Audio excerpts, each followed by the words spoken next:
Hi friends, welcome to my YouTube channel Arvind Negi Biology Classes and we are discussing here reproduction in organism।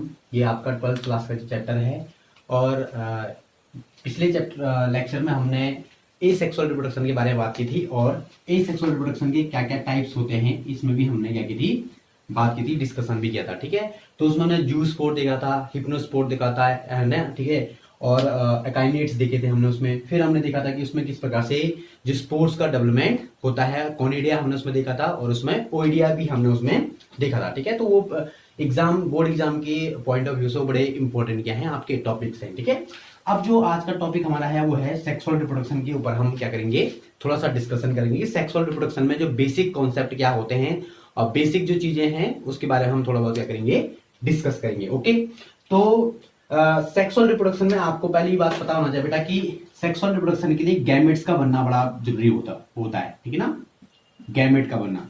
Okay, अगर gametes नहीं बनेंगे तो sexual reproduction भी नहीं होगा। वहां पे आपके सेक्सुअल रिप्रोडक्शन में वेजिटेटिव रिप्रोडक्शन आपने देखा वहां पे। ठीक है, तो वहां पे ज्यादातर क्या बनता है, स्पोर का बनना। वहां पर क्या था कि एक प्रकार के स्पोर बने थे और यही स्पोर आपके एक सेक्सुअल रिप्रोडक्शन के लिए क्या थे, एक प्रकार से रिस्पॉन्सिबल थे। ठीक है, और यहाँ पे गैमेट्स का फॉर्मेशन होना बहुत जरूरी है। अगर गैमेट्स का फॉर्मेशन नहीं होगा तो यहाँ पे सेक्सुअल रिप्रोडक्शन नहीं होगा। ठीक है, अब ये गैमेट्स जो होता है बेटा, ये गैमेट्स या तो एक समान होंगे, ठीक है, या तो सेम होंगे।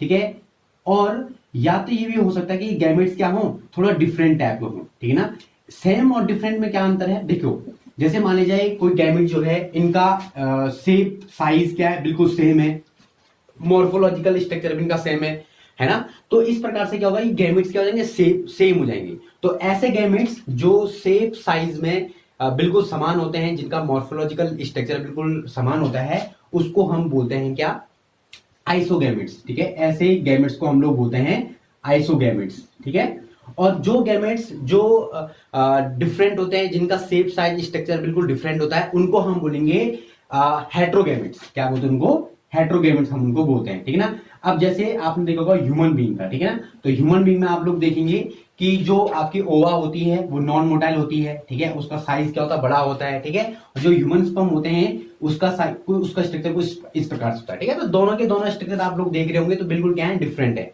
ठीक है, ये नॉन मोटाइल होता है, या आपका क्या होगा, ये मोटाइल स्ट्रक्चर होता है। ठीक है ना, इसमें ये क्या होता है, टेल पार्ट भी होता है इसका। तो जो ये सारी के सारी चीजें आपको ओवा में क्या होगा, आपको नहीं देखने को मिलेगा। ठीक है ना, तो इस प्रकार से क्या है, आपका जो गैमेट्स होते हैं वो या तो सेम होंगे तो उसको आइसोगैमेट्स बोलेंगे। अगर गैमेट्स आपको डिफरेंट टाइप्स दिख रहे हैं तो ये क्या हो जाएगा, आपका हेट्रोगैमेट्स आप लोग इसको बोलते हैं। ठीक है ना, एक बात और ध्यान में रखनी बेटा, आपको जो गैमेट्स बनते हैं तो गैमेट्स जो है, फीमेल गैमेट्स तो आपने देखा कम बनते हैं। ठीक है, लेकिन जो मेल गैमेट्स होते हैं उनकी संख्या बहुत ज्यादा होती है। ठीक है ना, मेल गैमेट्स की संख्या बहुत ज्यादा होती है। क्यों, क्योंकि यहाँ पे सेक्सुअल रिप्रोडक्शन में मेल और फीमेल गैमेट्स का मिलना बहुत जरूरी है। ठीक है ना, और स्पेशली अगर आप लोग देखते होंगे तो जो फीमेल गैमेट्स होती हैं वो बेसिकली क्या होती है, नॉन मोटाइल होती है। ठीक है, नॉन मोटाइल होंगी तो क्या होगा, वो एक जगह से दूसरी जगह जाएंगी नहीं, है ना। जब वो एक जगह से दूसरी जगह जाएंगे नहीं तो जो आपके क्या होंगे, जो मेल गैमेट्स होते हैं वो ज्यादातर क्या करते हैं, मूव करते हैं। ठीक है ना, तो इनकी संख्या इसीलिए क्या होती है, ज्यादा आपको देखने को मिलती है, इनकी संख्या क्या होती है, न्यूमरस होती है। ठीक है ना, फिर दूसरी बात ये भी है कि जो पॉसिबिलिटी ऑफ फर्टिलाइजेशन है या पॉसिबिलिटीज ऑफ फ्यूजन जो आपके गैमेट्स है वो भी मेंटेन करेगा। ठीक है ना, जैसे अब माना जाए कि 100 गैमेट्स बने, ठीक है ना, या आपके 100 मेल गैमेट बने। अब ये 100 मेल गैमेट एक ओवा को फर्टिलाइज करने चलेगी, ठीक है, जो चल रहे थे, तो ये थोड़ी जरूरी थोड़ी है कि 100 के 100 इसको क्या करेंगे, फर्टिलाइज करेंगे। अरे बस में हो सकता है कि 100 के 100 ने अपना डायरेक्शन बदल दिया तो इसको कोई फर्टिलाइज नहीं कर पा रहा है। ठीक है ना, तो ये भी चीज क्या करेंगे, इसमें मैटर करेंगी। ठीक है ना, तो हो सकता है कि 100 में से एक चले जाए इसको फर्टिलाइज करने के लिए, ये पॉसिबिलिटी बन सकती है यहाँ पे। ठीक है ना, इसीलिए क्या होता है कि न्यूमरस मात्रा में क्या बनते हैं, आपके जो गैमेट्स हैं वो आपके बनते हैं। ठीक है, नेक्स्ट जो है वो है कि या तो ये गैमेट्स जो हैं या तो एक ही ऑर्गेनिज्म में बनेंगे, सेम एक ही ऑर्गेनिज्म में, या तो ये गैमेट्स हो सकता है कि डिफरेंट इंडिविजुअल में क्या बने। जैसे ह्यूमन बीइंग में अगर आप देख लो तो यहाँ पे क्या होता है, मैन में, ठीक है, अगर मैन है तो इसमें क्या बनेगा, आपके स्पर्म बनेंगे, यानी कि मेल गैमेट इसमें फॉर्मेशन हो रहा है। ठीक है ना, और अगर फीमेल है तो फीमेल में आपके क्या बन रही है, ओवा बन रही है। ठीक है ना, तो ये ओवा क्या है आपके, एक प्रकार से क्या है ओवा, ये आपके क्या है, फीमेल गैमेट्स है। ठीक है, तो ये यहाँ पे डिफरेंट इंडिविजुअल में क्या बन रहा है, आपका गैमेट्स बन रहे हैं, मेल में अलग बन रहा है आपका और फीमेल में क्या बन रहे हैं, अलग बन रहे हैं। लेकिन अगर आप लोग अर्थवॉर्म को देखेंगे तो अर्थवॉर्म में इस प्रकार का नहीं होता है, ठीक है ना। अर्थवॉर्म में क्या होगा कि एक ही अर्थवॉर्म है और इसी अर्थवॉर्म में आपका मेल गैमेट भी यहीं पर बनेगा और फीमेल गैमेट भी इसी में बनेगा, ठीक है ना। तो ऐसे ऑर्गेनिज्म जिनमें मेल गैमेट और फीमेल गैमेट्स एक ही ऑर्गेनिज्म में बन रहा है उनको हम मोनोसियस बोल लेते हैं, ठीक है ना, मोनोसियस। ऐसे ऑर्गेनिज्म जिनमें मेल और फीमेल गैमेट्स एक ही ऑर्गेनिज्म में बन रहे हैं उनको हम बोलेंगे मोनोसियस ऑर्गेनिज्म, ठीक है ना। और इसको एक दूसरा नाम भी दिया गया है बाइसेक्सुअल, या तो बाइसेक्सुअल बोलो, ठीक है, या तो आप बाइसेक्सुअल बोलो, ठीक है ना, और या आप क्या बोलो मोनोसेक्सुअल बोलो, ये सॉरी मोनोसियस बोलो। बाइसेक्सुअल का मतलब क्या है? बाइसेक्सुअल का मतलब ये है कि दोनों प्रकार के जो सेक्स ऑर्गन है वो प्रेजेंट है किसमें? आपके अर्थवॉर्म में, या कोई भी ऑर्गेनिज्म होगा ऐसा, ठीक है ना। तो वो क्या है आपका मोनोसियस एनिमल हो जाएगा, ठीक है ना। मोनोसियस प्लांट भी हो सकता है, ठीक है ना। और आपका जो ऑर्गेनिज्म जिसमें मेल गैमेट और फीमेल गैमेट अलग अलग ऑर्गेनिज्म में बन रहे हैं उनको हम क्या बोलते हैं? उनको हम लोग बोलते हैं डाइसियस ऑर्गेनिज्म, ठीक है, डाइसियस। तो आपको साफ साफ दिख रहा होगा जो आपका क्या है, ये जो आपके ह्यूमन बीइंग है, जो आपके मेमल्स होते हैं, ठीक है, ये क्या है आपके डाइसियस हैं, ठीक है ना। तो इसको हम दूसरा शब्द भी बोल सकते हैं यूनिसेक्सुअल, या तो यूनिसेक्सुअल बोलो या तो आप डाइसियस बोलो। तो यूनिसेक्सुअल मतलब क्या है कि भाई यूनि मतलब वन, सेक्सुअल मतलब एक ऑर्गेनिज्म में एक ही सेक्स ऑर्गन क्या होगा? प्रेजेंट होगा, ठीक है। तो ये क्या है आपका यूनिसेक्सुअल ऑर्गेनिज्म, या डाइसियस बोलो या आपका मोनोसियस बोलो या आपका बाइसेक्सुअल बोलो, ठीक है ना। तो इसके एग्जांपल भी आपको क्या करना है इसमें याद करने हैं, ठीक है। तो ये भी आपको इसमें क्या लग गया? पता लग गया। फिर अगर आप देखेंगे कि गैमेट्स का फॉर्मेशन होने के बाद, हमेशा जायगोट बनेगा, ठीक है ना, चाहे वो आपका मेल गैमेट हो, ठीक है, और ये आपका क्या है? फीमेल गैमेट है। तो जब मेल और फीमेल गैमेट बनेगा तो क्या बनेगा आपका? एक जायगोट का फॉर्मेशन होगा, ठीक है ना। जायगोट का फॉर्मेशन होना क्या है? बड़ा इंपॉर्टेंट है ना। ये आपने पिछली क्लासेस में पढ़ा होगा कि जायगोट का फॉर्मेशन होना भी बड़ा जरूरी है। और जायगोट के बाद क्या बनेगा आपका बेटा? एम्ब्रियो बनेगा, ठीक है ना। आपका यहाँ पे क्या बनेगा? एम्ब्रियो बनेगा। ओके, अब ये जो सेक्सुअल रिप्रोडक्शन प्रोसेस होती है बेटा, ये बड़ी इलेबोरेट प्रोसेस होती है, ठीक है ना। ये बड़ा कॉम्प्लेक्स प्रोसेस भी होती है और ये बड़ी स्लो प्रोसेस भी होती है, ठीक है ना। इसीलिए आपने देखा होगा कि हमेशा जब अनफेवरेबल कंडीशन होती हैं तो उस दौरान आपका ये प्रोसेस होगा कौन? सेक्सुअल रिप्रोडक्शन ही किया जाता है। क्यों? क्योंकि अनफेवरेबल कंडीशन में क्या होगा? वहां पे टाइम टेकिंग प्रोसेस क्या होगी? थोड़ा लंबी होगी वहां पे, ठीक है ना। क्योंकि ऑर्गेनिज्म के पास क्या है? ऑर्गेनिज्म के पास वहां पे अच्छा इन्वायरमेंट नहीं मिल रहा है, इसीलिए वो वहां पे सेक्सुअल रिप्रोडक्शन ही प्रेफर करेगा। और जो आपका एसेक्सुअल रिप्रोडक्शन होता है वो हमेशा ऐसी जगह पे होगा जहां पे क्या होगा? आपका इन्वायरमेंटल अच्छा होगा, ठीक है ना, जहां पे उसको फूड ज्यादा मिलेगा। जैसे मान फंगस है, फंगस एसेक्सुअल भी करता है, बहुत सारे फंगस एसेक्सुअल रिप्रोडक्शन भी करते हैं, बहुत सारे सेक्सुअल रिप्रोडक्शन भी करते हैं, ठीक है ना। या आपके क्या है ये एल्गीज हो गया। तो जब इनको फूड अच्छा मिलेगा, ठीक है ना, तो ये एसेक्सुअल रिप्रोडक्शन करेंगी, और जब इनको फूड नहीं मिलेगा तो ये क्या करेंगे? आपके सेक्सुअल रिप्रोडक्शन करेंगे। इसीलिए क्या है? स्लो प्रोसेस भी है ये, ठीक है ना, और थोड़ी कॉम्प्लेक्स प्रोसेस भी होती है, ठीक है। अब आपको ये एक बात पता होनी चाहिए कि जो आपका सेक्सुअल रिप्रोडक्शन होता है, ये सेक्सुअल रिप्रोडक्शन को एक प्रकार से वेरिएशन देने के लिए बड़ा इंपॉर्टेंट होता है, ठीक है ना, वेरिएशन। अभी हमने ए सेक्सुअल रिप्रोडक्शन में बात भी की थी कि जो एक सेक्सुअल रिप्रोडक्शन जो वाले जो एनिमल होते हैं, ठीक है ना, और जो उनके ऑफस्प्रिंग बनेंगे बेसिकली वो क्या होते हैं? आपके क्लोन होते हैं। क्या होते हैं? आपके क्लोन होते हैं, ठीक है ना। क्लोन का मतलब क्या है कि उनका जो डीएनए होगा बेटा वो क्या होगा? आपका सेम होगा, ठीक है ना। डीएनए क्या होगा? उनका सेम होगा, ठीक है ना। वो जेनेटिकली और मॉर्फोलॉजिकली क्या होंगे? वो आपको सेम दिखेंगे। लेकिन जो सेक्सुअल रिप्रोडक्शन वाले एनिमल होते हैं या ऑर्गेनिज्म होते हैं उनमें वेरिएशन आएगा, ठीक है ना। अब ये वेरिएशन आता कैसे है? ठीक है, देखो एक आपको एग्जांपल देता हूं। ये वेरिएशन आने का मेन रीजन क्या है? ये वेरिएशन आने का मेन रीजन है कि इनमें जो डिवीजन होता है, ठीक है ना, उसमें डिवीजन होगा आपका meiosis division. During gamete formation यहां पे मियोसिस डिवीजन होता है। कहां पे? सेक्सुअल रिप्रोडक्शन करने वाले एनिमल्स में। और जो आपके एसेक्सुअल रिप्रोडक्शन करने वाले एनिमल्स जो होते हैं उनमें मियोसिस डिवीजन क्या होगा? अब्सेंट होगा। उनमें कौन सा डिवीजन होता है? उनमें माइटोसिस डिवीजन होता है, ठीक है ना, उनमें माइटोसिस डिवीजन होगा, ठीक है ना। इसको हम लोग 11th क्लास में आप लोगों ने इसमें डिस्कस भी किया होगा। अगर नहीं किया है आपने तो मैं कुछ दिनों बाद इसको इस पे एक लेक्चर बनाऊंगा माइटोसिस और मियोसिस डिवीजन पे। आप उसको क्या कर सकते हैं? सर्च कर सकते हैं, देख सकते हैं, ठीक है ना।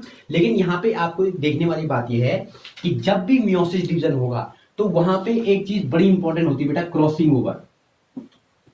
क्रॉसिंग ओवर, ठीक है ना। और यही क्रॉसिंग रिस्पॉन्सिबल होता है आपका वेरिएशन लाने के लिए, ठीक है ना। अब देखो कैसे करके होगा ये, देखिए थोड़ा सा हम इसमें एक छोटा सा आपको एक मैं बता देता हूं आपको। जैसे माना जाए कि ये क्रोमोसोम है, दिस इज अ क्रोमोसोम, ठीक है ना, ये क्रोमोसोम है। ये क्रोमोसोम आपका आया कहां से, फादर से, ओके। और ये जो क्रोमोसोम है ये आपका आया कहां से बेटा, मदर से। सॉरी मैंने इसको इससे बना दिया, हम इसको ब्लू से बनाएंगे, ठीक है ना, दूसरे वाले को ब्लू से बनाएंगे।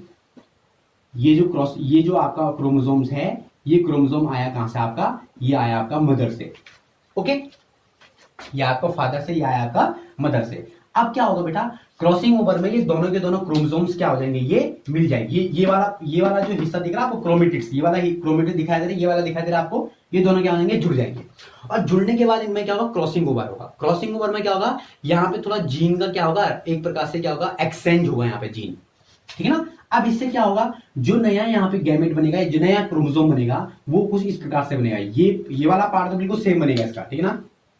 जो रेड वाला पार्ट है वो तो आपका बिल्कुल सेम बनेगा, ये रेड वाला पार्ट तो बिल्कुल सेम बनेगा, ये वाला भी सेम बनेगा, ठीक है ना, ये वाला भी सेम बनेगा, जो इसकी बात कर रहा हूं मैं, ठीक है ना। और यहाँ पे क्या हो जाएगा, ये जो ब्लू वाला पार्ट था ये इस पे चला जाएगा, तो ये इस प्रकार का क्या हो जाएगा, स्ट्रक्चर हो जाएगा, ओके। और जो इधर वाला गैमेट बनेगा वो कैसे बनेगा बेटा, देखो यहाँ पे क्या हुआ, ये ब्लू था, ठीक है ना, ये हो गया, ये हो गया, ये हो गया, और यहाँ पे क्या आ जाएगा आपका, रेड आएगा, ठीक है ना। तो आपको क्या लग रहा है, आपको ये वाला गैमेट जो था ये बिल्कुल डिफरेंट था, फादर से आया हुआ, ये जो गैमेट था ये बिल्कुल डिफरेंट था। और जो आपका नया गैमेट बना, ठीक है ना, जो आपका नया गैमेट बना या नया क्रोमोसोम्स बने आपके बनेंगे, ठीक है ना, नए गैमेट्स बनेंगे, इसके बाद डिवीजन होगा इसमें, ठीक है ना, इसको हम बाद में डिस्कस करेंगे। लेकिन आप ये देख पा रहे हो यहाँ पे जो फादर वाला गैमेट था ये थोड़ा सा क्या बन गया, थोड़ा सा अलग बन गया, है ना। यहाँ पे एक दूसरा क्या आ गया आपका, यहाँ पे एक दूसरा प्रकार का क्या आ गया, यहाँ पे एक जीन आ गया, और यहाँ पे एक दूसरा प्रकार का क्या आ गया, आपका जीन आ गया यहाँ पे, ठीक है ना। तो इस प्रकार से crossing over is responsible for the variation, है ना। अगर क्रॉसिंग ओवर नहीं होता तो वेरिएशन भी नहीं आता, और वेरिएशन नहीं आता तो सेक्सुअल रिप्रोडक्शन बिल्कुल एसेक्सुअल की तरह हो जाता, ठीक है ना। तो वेरिएशन आना बहुत जरूरी है, ठीक है। और ये वेरिएशन आना जरूरी क्यों है बेटा, देखो वेरिएशन इसलिए आना चाहिए बेटा क्योंकि इवोल्यूशन के लिए, ठीक है ना, इवोल्यूशन के लिए। अब इवोल्यूशन के लिए वेरिएशन आना जरूरी क्यों है, ठीक है। देखिए आप इमेजिन करिए कि मान लीजिए यहां पे एक बैक्टीरिया था, ठीक है ना, एक बैक्टीरिया था, ठीक है। और बैक्टीरिया जो था इसको क्या मिला, इसको टेम्परेचर मिला था, इसको इस बैक्टीरिया को एक ऑप्टिमम टेम्परेचर था इसका, इसके पास क्या था बेटा 35 डिग्री सेंटीग्रेड तक ही बैक्टीरिया जिंदा रह रहा था, ठीक है ना। अब माने जाए इसमें एसेक्सुअल रिप्रोडक्शन होता लगातार, इसमें वेरिएशन नहीं आता, तो क्या होता कि जितने भी बैक्टीरिया इसके द्वारा बनते, ठीक है ना, जितने भी बैक्टीरिया ये बनाता तो सब में क्या होता, सब में एक ही प्रकार के जीन क्या होते, अवेलेबल होते। जीन अवेलेबल होते तो क्या होता कि सारे के सारे बैक्टीरिया क्या होते 35 डिग्री सेंटीग्रेड पे ही क्या होते, मर जाते। लेकिन एक बैक्टीरिया मान जाए आपका ऐसा पैदा हो गया इसमें जिसमें वेरिएशन आ गया, ठीक है ना। अब इस बैक्टीरिया में अगर वेरिएशन आ गया तो क्या होगा, अगर इसमें वेरिएशन आ गया तो हो सकता है कि इसके अंदर ऐसा वेरिएशन आए कि ये 35 डिग्री नहीं, इसके अंदर ऐसी कैपेबिलिटी है कि 40 डिग्री सेंटीग्रेड को भी क्या कर ले, पचा ले। अरे बात समझ। अब एकाएक क्या हुआ कि अर्थ का टेम्परेचर 35 डिग्री चला गया, ठीक है। तो 35 डिग्री चलेगा तो क्या होगा, सारे के सारे बैक्टीरिया तो जिंदा रहेंगे उस टाइम पे, लेकिन जैसे ही 36 डिग्री टेम्परेचर जाएगा तो सारे बैक्टीरिया मर जाएंगे एक्सेप्ट उस बैक्टीरिया के जिसमें वेरिएशन था, जिसमें 40 डिग्री सेंटीग्रेड प्रेजेंट, माने कि जीन इसमें क्या थे, प्रेजेंट थे। इसका मतलब है कि ये बैक्टीरिया तो खत्म हो जाएंगे, लेकिन इवोल्यूशन किसका हुआ, इस वाले बैक्टीरिया का हुआ जिसमें वेरिएशन था। तो वेरिएशन इसलिए इंपॉर्टेंट है बेटा क्योंकि आपको जिंदा रहने के लिए इस इन्वायरमेंट में, इस अर्थ में, है ना। हम लोग भी अगर यहाँ पे जिंदा हैं तो वेरिएशन के कारण, अगर हम लोग में वेरिएशन नहीं होता तो हम लोग भी क्या होते, जिंदा नहीं होते। भाई आप लगा लो होमो इरेक्टस, है ना, या होमो हैबिलस, जो आपके क्या थे, जो ह्यूमन की जो प्रजातियां हैं, अब वो ह्यूमन की प्रजातियां क्यों खत्म हुई, क्यों ये एक प्रकार से क्या होगा, डिसअपेयर हो गई यहाँ से, इसलिए हुआ क्योंकि उनमें वेरिएशन नहीं आया होगा। वेरिएशन नहीं आया तो वो इन्वायरमेंट के प्रति क्या नहीं रहे, एक प्रकार से वो जी नहीं पाए, स्ट्रेसफुल इन्वायरमेंट के प्रति जी नहीं पाए, और क्या हुआ, उनकी क्या होगी, मृत्यु हुई। लेकिन वी आर अलाइव हियर, हम लोग क्या है, जिंदा है यहाँ पे, ठीक है ना। और जिंदा ये क्यों है हम लोग, क्योंकि वेरिएशन के द्वारा, है ना। अब वेरिएशन अगर हम में आगे वेरिएशन नहीं आएगा तो हम लोग भी हो सकता है कि अर्थ आगे के भविष्य के अर्थों क्या नहीं कर पाए, हम लोग झेल ना पाए। अरे बात समझ। तो इसीलिए सेक्सुअल रिप्रोडक्शन होना बहुत जरूरी है, क्योंकि इवोल्यूशन के लिए, और इवोल्यूशन अगर हो रहा है तो इसका मतलब क्या है, अर्थ एक प्रकार से प्रोग्रेसिव क्या है ये आपका एक प्रकार से क्या होता है मेथड है, ये प्रोग्रेसिव मेथड, ठीक है ना। ओके, अब जो है एक बात और ध्यान रखनी चाहिए आपको कि जो प्लांट होते हैं, ठीक है ना, जो आपके प्लांट होते हैं, जो आपके एनिमल्स होते हैं, ठीक है, और जो आपके फंगस होते हैं, ठीक है ना, इन तीनों में इसमें भी सेक्सुअल रिप्रोडक्शन होगा, इसमें भी सेक्सुअल रिप्रोडक्शन होगा, इसमें भी सेक्सुअल रिप्रोडक्शन होगा। और एक बात ध्यान देने वाली बात यह है कि तीनों में जो मेथड होता है बेटा वो सेम होता है सेक्सुअल रिप्रोडक्शन का। लेकिन एसेक्सुअल आपने अलग अलग देखा होगा, इसमें फंगस में अलग देखा होगा, एनिमल में अलग देखा होगा, प्लांट में अलग होता है ना, वेजिटेटिव प्रोपोगेशन इसमें होता है, इसमें नहीं होता, फिर एनिमल में नहीं होता। फिर आरी भाषा में इसका मतलब कि सेक्सुअल रिप्रोडक्शन का जो मेथड है इन तीनों में एक ही प्रकार का डेवलप होता है, तीनों में एक प्रकार का डेवलप होता है इन तीनों में, है ना। चाहे वो आपका गैमेट फॉर्मेशन है तो गैमेट फॉर्मेशन यहां भी होगा, यहां भी होगा, यहां भी होगा, फ्यूजन ऑफ गैमेट यहां भी होगा, यहां भी होगा, यहां भी होगा, एम्ब्रियोजेनेसिस यहां भी होगा, यहां भी होगा, यहां भी होगा। आरी भाषा में तो ये भी एक क्या था आपका एक पॉइंट था। अब ये है एक बटा के फेजेस, ठीक है ना, फेजेस ऑफ लाइफ, इसको भी थोड़ा सा डिस्कस कर लेते हैं। तो आपको पता है कि फेजेस ऑफ लाइफ 3 फेज होती हैं, एक जुवेनाइल फेज होती है, एक रिप्रोडक्टिव फेज होती है, और एक आपकी सेनेसेंट फेज होती है। जुवेनाइल फेज वो फेज होती है जब जो क्या होता है कि इसको हम प्री रिप्रोडक्टिव फेज भी बोल सकते हैं, और एक को हम रिप्रोडक्टिव फेज और एक को हम क्या बोलते हैं पोस्ट रिप्रोडक्टिव फेज भी बोल सकते हैं, ठीक है ना। प्री रिप्रोडक्टिव फेज का मतलब ये होता है कि जब ऑर्गेनिज्म में प्यूबर्टी के लक्षण नहीं आते हैं, ठीक है ना, वो रिप्रोडक्शन के कैपेबल नहीं है, उसको हम जुवेनाइल फेज बोलते हैं, ठीक है ना। अब ये जुवेनाइल फेज जो होती है हर ऑर्गेनिज्म में, हर एक ऑर्गेनिज्म में क्या होती है डिफरेंट होती है। जैसे अगर आप लगा लो ह्यूमन बीइंग का लगा लो तो लगभग ह्यूमन बीइंग में 12 साल 12 ईयर में, ठीक है ना, ये क्या आती है जुवेनाइल फेज खत्म होती है, उसके बाद प्यूबर्टी आती है, चाहे वो मेल हो चाहे फीमेल हो, है ना। तो ये सब में क्या होता है अलग अलग होता है आपका किसमें ये जुवेनाइल फेज। अब एनसीईआरटी में एक फैक्ट भी दे रखा बेटा, इसको भी हम लोग थोड़ा डिस्कस कर रहे हैं। एक प्लांट है बेटा नीला कुरंजी, ठीक है ना, नीला कुरंजी,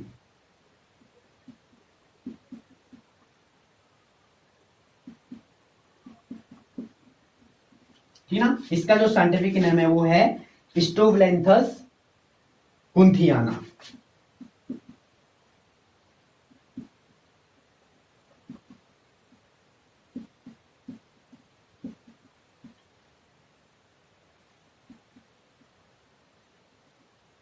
ठीक ना। ये बड़ा इंपॉर्टेंट क्या है बेटा आपका एक प्लांट है, ये आपका मिलता है आपका मुन्नार में, मुन्नार सुना होगा आपने, ठीक है ना, वहां पे आपको ये मिलता है ये प्लांट, ठीक है ना। इस प्लांट की ये खासियत है बेटा कि इसके जो फ्लावर्स निकलते हैं, इसमें जो फ्लावरिंग होती है, ठीक है ना, वो फ्लावरिंग 12 साल में होती है,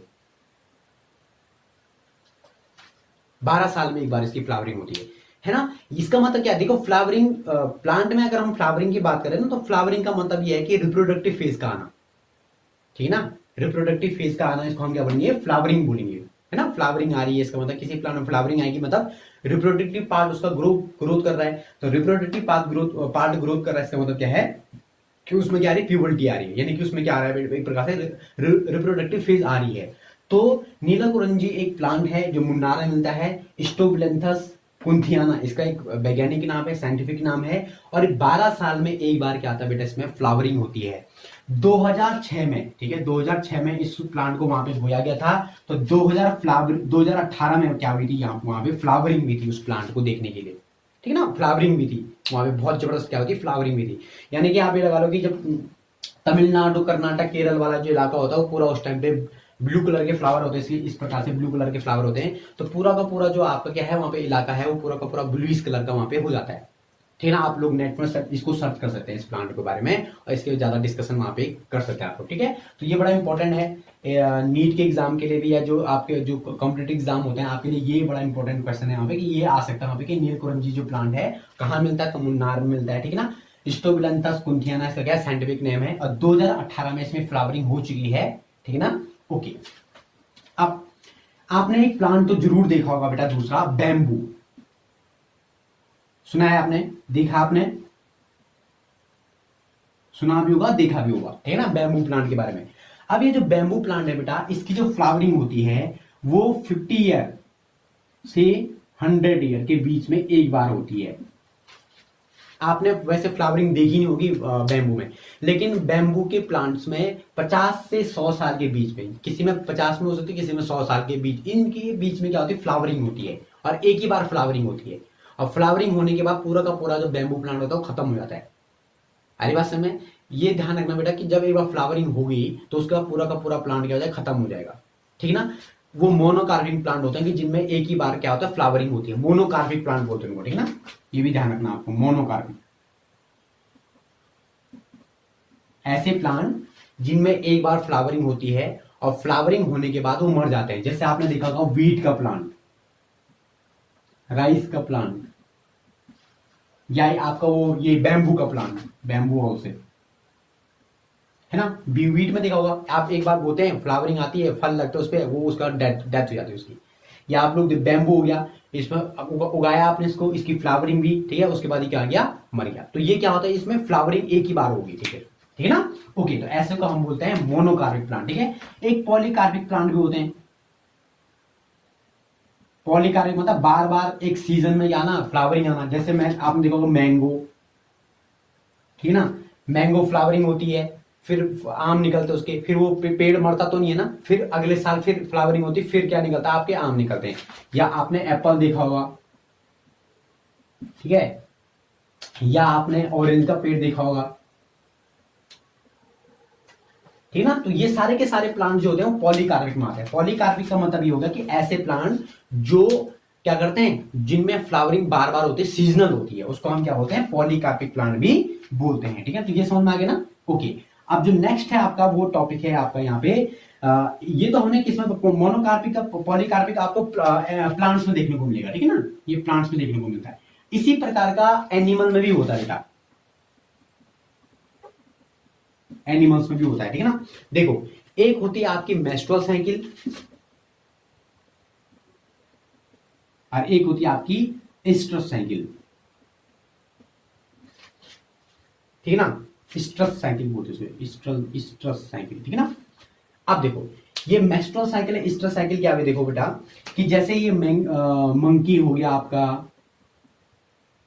है ना, जैसे मंकी हो गया आपका, ठीक है ना, और आपका क्या हो गया, ये एप्स हो गया आपका, ठीक है, और आपका ये मैन हो गया, ह्यूमन बीइंग, या ह्यूमन बीइंग, आप ह्यूमन लगा लो, ठीक है। इनमें क्या होता है बेटा कि जो आपका साइकिल चलती है, जो रिप्रोडक्टिव साइकिल चलती है, वो कॉन्टिन्यूअस होती है। हमारी बात में इसको हम कॉन्टिन्यूअस ब्रीडर भी बोल सकते हैं, इनको कॉन्टिन्यूअस ब्रीडर, चाहे वो मंकी हुआ, एप्स हुआ, मैन हुआ, ह्यूमन हुआ, ये सब क्या होते हैं, आपके कॉन्टिन्यूअस ब्रीडर होते हैं। कॉन्टिन्यूअस ब्रीडर का मतलब ये होता है कि किसी भी मंथ में, ठीक ना, किसी भी मंथ में क्या हो सकता है कि ये रिप्रोडक्टिव अलर्ट एक प्रकार से एक्टिव होते हैं, ठीक ना। लेकिन जो स्ट्रस साइकिल वाले एनिमल्स होते हैं उनमें सीजनल ब्रीडिंग होती है ना। आपने एक नाम जरूर सुना होगा, हीट पीरियड, है ना। हीट पीरियड का मतलब ये होता है कि ऐसा समय जिस टाइम पे ये जो स्ट्रस साइकिल वाले एनिमल्स होते हैं ये रिप्रोडक्टिव एक्टिव होते हैं, ठीक है ना। एक विशेष तरह एक सीजन होगा ऐसा जिसमें ये क्या होंगे, एक्टिव होंगे। जैसे आप लगा लो काउ, डॉग, ठीक है ना, इसके साथ साथ सीप, ठीक है ना, इसके साथ साथ रैट हो गया आपका, ठीक है ना, फिर आपके क्या हो गए, डियर हो गए, ठीक है ना। ये सब क्या है बेटा, ये सब क्या है आपके, ये आपके सीजनल ब्रीडर है, सीजनल ब्रीडर, इसको हम ईस्टर साइकिल ही बोलते हैं, ठीक है ना। और ये क्या आपके सीजनल ब्रीडर है, एग्जाम में आता है। ये मेस्ट्रो साइकिल वाला तो नहीं आता था क्योंकि ये तो बड़ा इजी है, लेकिन एस्टर साइकिल वाला आता है कि भाई कि एक दो ऑर्गेनिज्म के नाम बताइए जो ईस्टर साइकिल वाले होते हैं। तो ईस्टर साइकिल वाले कौन से होते हैं, काउ, डॉग, सीप, रैट, डियर, ठीक है। ये सब जो साइकिल वाले होते हैं बेटा, ये कभी कभी, ठीक है ना, एक ही सीजनल ब्रीडर होते हैं। ये हर टाइम एक्टिव नहीं होते हैं ये सेक्सुअली, ठीक है ना। ये किसी एक विशेषता मंथ में या विशेषता सीजन में क्या होंगे, एक्टिव होंगे, तो इसको हम बोलते हैं ईस्टर साइकिल, ठीक है ना। तो ये भी आपका क्या होगा, कंप्लीट हो गया। ओके, अब जो नेक्स्ट है आपका वो है आपका बेटा कि जो आपका सेक्सुअल रिप्रोडक्शन होता है इसके इवेंट्स कितने होते हैं, ठीक है ना। इसमें कुछ इवेंट्स होते हैं, क्या होता है, ठीक है ना। तो इवेंट्स ऑफ सेक्सुअल रिप्रोडक्शन की बात करेंगे हम लोग। देखो बेटा, 3 प्रकार के इवेंट्स होते हैं। सबसे पहले तो होता है आपका गैमेट फॉर्मेशन,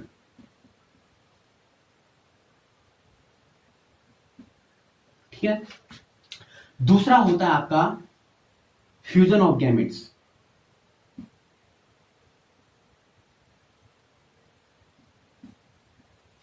ठीक है। और तीसरा होता है आपका एम्ब्रियोजेनेसिस।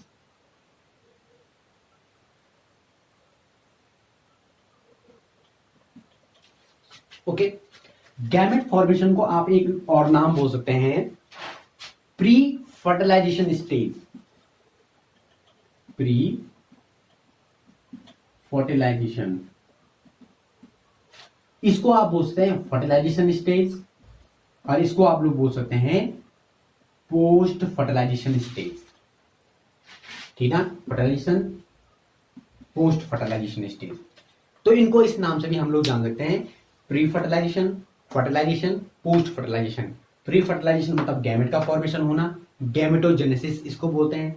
फर्टिलाइजेशन मतलब कि फ्यूजन ऑफ गैमेट्स, और तीसरा आपका इम्ब्रियोजेनेसिस मतलब पोस्ट फर्टिलाइजेशन स्टेज। ठीक है, तो इसके बारे में हम लोग नेक्स्ट, ठीक है ना, नेक्स्ट लेक्चर में इसमें क्या करेंगे हम लोग, इसमें डिस्कस करेंगे। तो तब तक के लिए बाय।